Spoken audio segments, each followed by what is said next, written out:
गांव में 4 ब्राह्मण रहते थे जो बचपन से एक साथ बड़े हुए थे।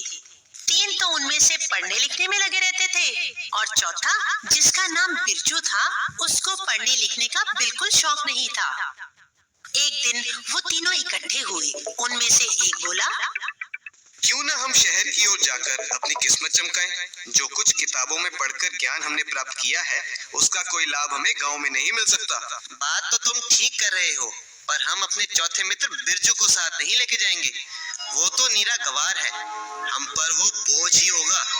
ये बात तो ठीक है, उसे कुछ आता जाता तो है नहीं, परंतु हमारा बचपन साथ साथ गुजरा है।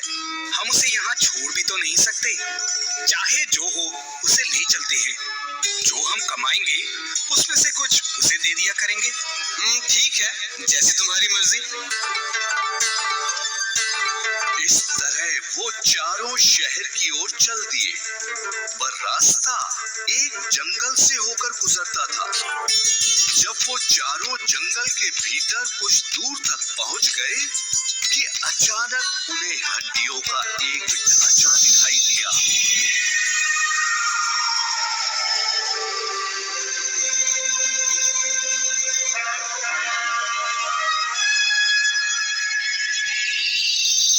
हे भगवान, हो ना हो ये हड्डियां बब्बर शेर की लगती हैं।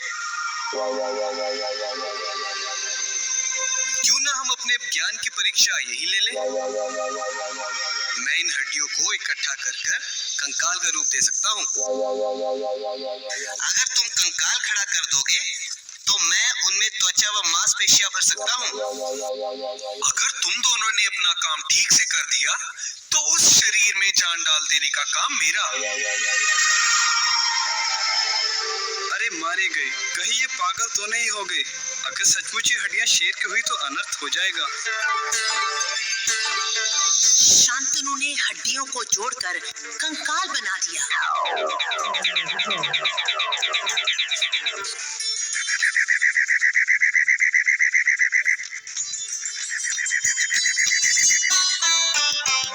देखा, मैंने कहा था ना कि ये हड्डियां शेर की ही हैं।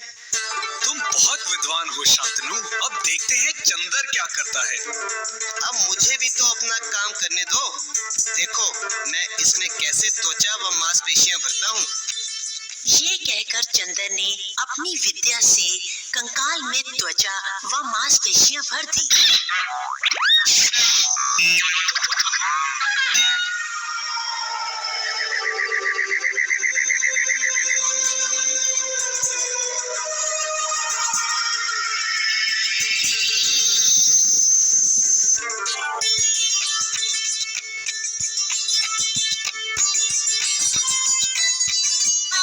बिरजू, क्या तुम्हें अब नहीं लगता कि तुम्हें भी पढ़ना चाहिए था?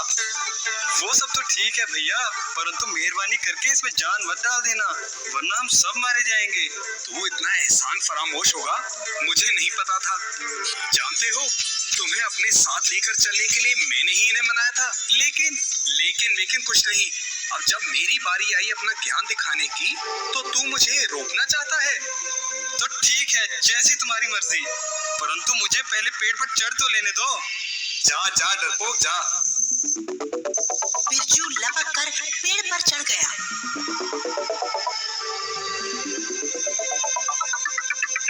तीनों ब्राह्मणों के कमाल से जैसे ही शेर में जान आई,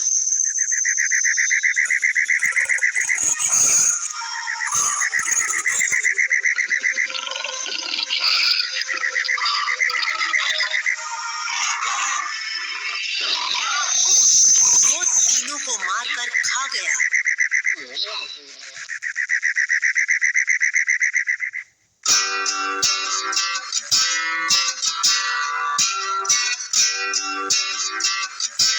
शिक्षा, कुछ भी करने से पहले सोचो, कोरा ज्ञान व्यर्थ है।